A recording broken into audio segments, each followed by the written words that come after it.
বাংলাদেশ প্রতিদিনের জন্মদিন, শুভ শুভ শুভ দিন। বাংলাদেশ প্রতিদিনের জন্মদিন, শুভ শুভ শুভ দিন। বাংলাদেশ প্রতিদিনের জন্মদিন। অল্প ছোট ছোট কথা বলে সবার মাঝে তুলে দিই। আমরা সেই কাজটি করি। আমরা যখন একটা নিউজ লিখি সেটাকে বড় না করে ছোট করে সবার মাঝে সেই খবরগুলো দেই।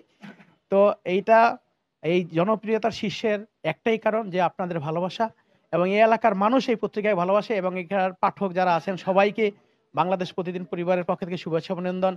এবং এই পত্রিকাটি পড়বেন এবং সবাইকে এই পত্রিকা পড়ার আর কথা বলবেন। কম দাম কম এবং এই পৃষ্ঠা কমের মধ্যেই মোটামুটি সব নিউজগুলো তারা অল্প করে হলেও কাভারেজ দিতে পারতো। আর অন্য পত্রিকা দেখে 8 পাতা 10 পাতা 10 পাতা পড়ার সময় মানুষের এখন নাই। আমি বললাম 8 10 পাতা 12 পাতা অনেক বড় আছে, কিন্তু এটা সবচেয়ে কম পাতার পত্রিকা।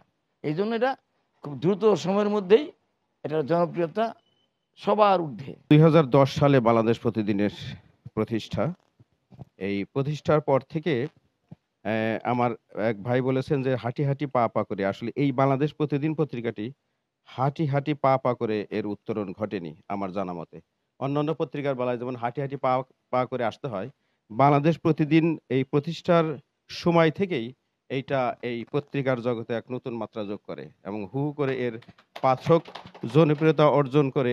এইটা একসময় ছিল বহুল প্রচারিত, এখন এইটা সম্ভবত সর্বাধিক প্রচারিত আমার জানা মতে, যে এটা এখন সর্বাধিক প্রচারিত একটি পত্রিকা। ফ্যাসিস্ট হাসিনার সময় এই দেশে সংবাদপত্রের স্বাধীনতা ছিল না বিধায় এই দেশের মানুষ জানতে পারে নাই এই দেশের অবস্থাটা এই ফ্যাসিস্ট হাসিনা 17 বছরে কোন জায়গায় নিয়ে গেছে।